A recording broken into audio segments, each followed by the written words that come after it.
Wow, they're gonna reject me? How do you get rejected from a dating app? So first I get rejected from The Right Stuff, then they rejected me from Parler, then I got my birthday party rejected from Summit Waves over in Kansas City. And every single time, as soon as I upload a photo, all of a sudden it's no. Welcome to Open Mic. We like to start the show with a few stories or hot take on a story you aren't likely to get anywhere else. By the way, I'm from gorgeous Prince George's, and now I spill the tea in D.C., so you know these jokes come from a place of love at least 51% of the time. Let's start things off in Northwest D.C., where Adams Morgan is debuting an 18th Street pedestrian zone, where 18th Street Northwest between Kalorama and Columbia Roads Northwest will be closed to cars once a month. So now 18th Street will close again on these 3 dates. The street will host roving entertainment. Dump trucks will block the north and south sides of 18th until a permanent street closure system involving cable barriers and bollards are installed. We have lots of room here, and the streeteries are all still, fully operational, and the businesses are waiting to welcome you back. Did he say bards were going to be installed? Are they just going to have like old school dudes with beards just blocking traffic? Because that would be fascinating. Driving on 18th Street is a nightmare, so I am all for this, especially if it gives me more room to maneuver.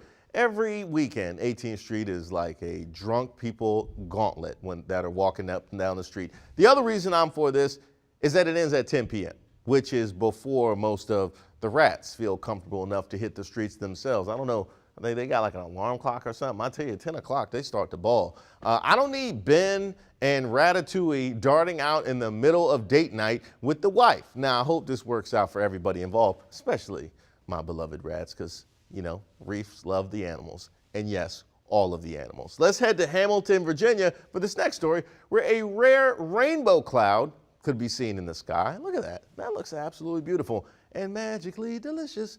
No word whether there was a Care Bear sighting or a Thor sighting or any leprechaun sightings for that matter, because leprechauns have to be responsible for this, right? Especially if they're in Mobile, Alabama, where if they're in Mobile, Alabama, they're probably here too. Who all seen the leprechaun? Say yeah, yeah. You know, I had to reference one of the first viral videos ever, and if you haven't seen that yet, don't say I never gave you nothing. Now, in a blog post, the National Oceanic Atmospheric Administration explained how this phenomenon called cloud iridescence happens, writing, "It usually happens in altocumulus, cirrocumulus, lenticular, and cirrus clouds. Iridescent clouds happen because of diffraction, a phenomenon that occurs when small water droplets or small ice crystals scatter the sun's light."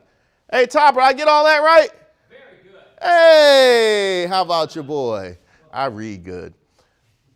Even if you don't understand the science, we can all agree that it looks amazing. The only way it could possibly be any cooler is if, like, Samuel Jackson emerged from it riding a Pegasus.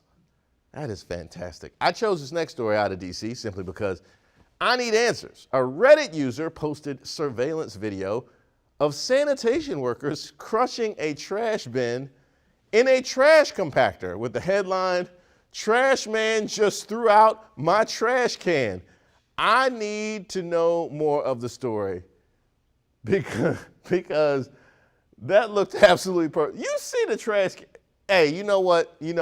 Maybe he didn't see it. I don't know. I mean, is the poster dating the trash man's ex? I hope it's not something petty like that, but because if it is, you know, one man's trash is another man's, you know how that ends somewhere inappropriate. The workers could have just made an honest mistake, by the way. They seem pretty oblivious to the green bin in watching that clip. The good news is the city will end up replacing this person's trash can.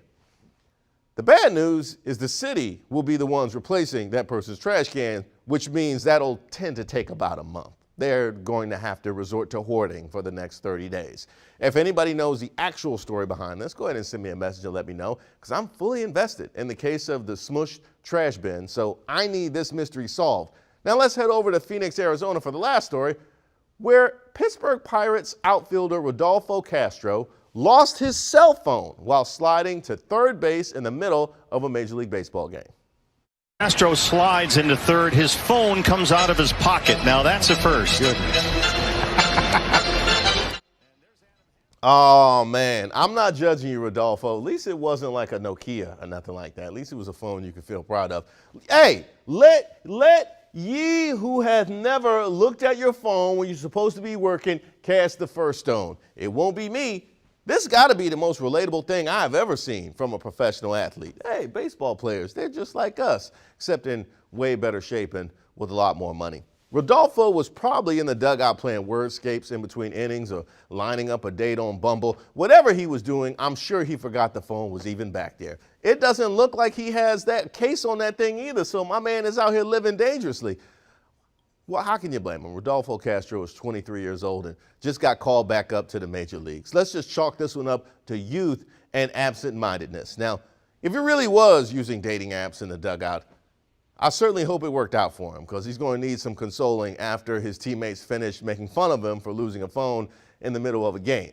And one thing we do know is in looking at Rodolfo Castro, he certainly wasn't signing up for the right stuff. My favorite story, the unbothered trashman destroying someone's bin on surveillance footage. The cell phone slide is a close second because we've all lived through something like that. At least it didn't happen to most of us on TV.